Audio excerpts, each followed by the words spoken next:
इन्हीं की एक पुस्तक है शंकराचार्यों की, वो दिखाते हैं। ये दास आपको ये सिद्ध करना चाहता है कि बौद्ध धर्म को तो स्टॉप लगा दिया श्री आदि शंकराचार्य जी ने, वो तो बहुत अच्छा किया। और फिर इन्होंने क्या किया कि आसमान से हम गिरे तो खजूर में अटका दिए, तो हमें क्या लाभ हुआ? वहीं फिर लटक रहे हैं, पृथ्वी तक पहुंचे ही नहीं। तो अब पहुंचेंगे हम।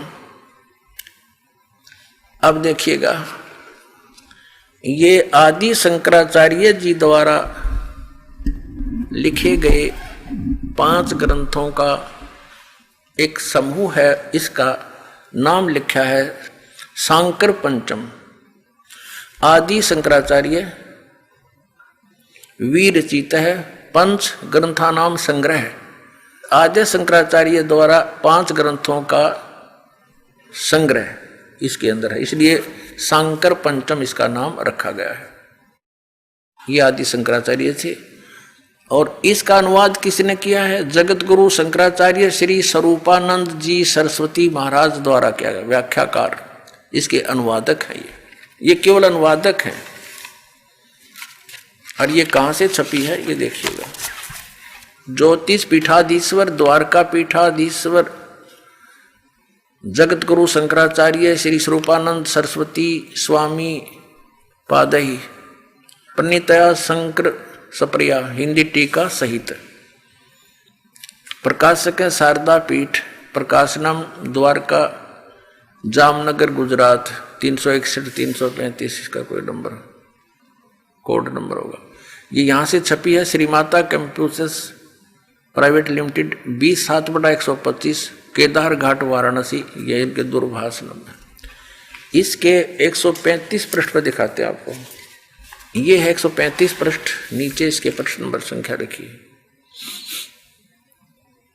135 पृष्ठ पे क्या लिखा है? ये आदि शंकराचार्य के द्वारा बोले गए श्लोक और लिखे गए लिपिबद्ध किए गए। 29 नंबर श्लोक में कहा है किसमें? ये श्री मणि रत्नमाला नामक अध्याय यानी कोई बुक इसके अंदर है। उसके 135 पृष्ठ पर 29वें श्लोक में कहा है कि सबसे बड़ा पशु कौन है? जिसने शास्त्रों का अध्ययन किया हो और फिर भी वह धर्म का आचरण नहीं करता हो और न ही उसको आत्म स्वरूप का ज्ञान हो, वह सबसे बड़ा पशु है। अब आप फैसला कर लियो सबसे बड़े पशु कौन है। अब जो पवित्र 4 वेदों में, पवित्र श्रीमद् भगवद गीता और पवित्र 18 पुराणों में जो कुछ लिखा है और जो इनको नित्य पढ़ते हैं, उन्होंने इनको पढ़ा लेकिन उसके अनुसरण नहीं किया, उस ज्ञान को आधार नहीं माना, तो इससे यही वचन सिद्ध होता है कि सबसे बड़ा पशु वो है जिसने सदग्रंथों को पढ़ा और धर्म का आचरण नहीं करता, यानी शास्त्र विधि त्याग कर मनमाना आचरण करता है, वो सबसे बड़ा पशु है।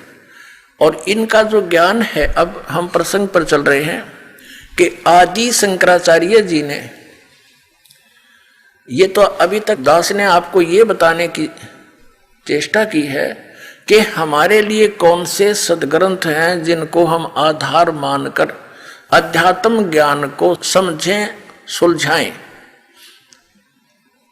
उसके लिए आप जी को बता दिया 5 वेद, एक सूक्ष्म वेद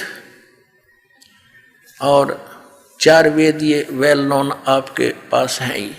और पवित्र श्रीमद् भगवद गीता का वो ज्ञान जो वेदों से मिलता है,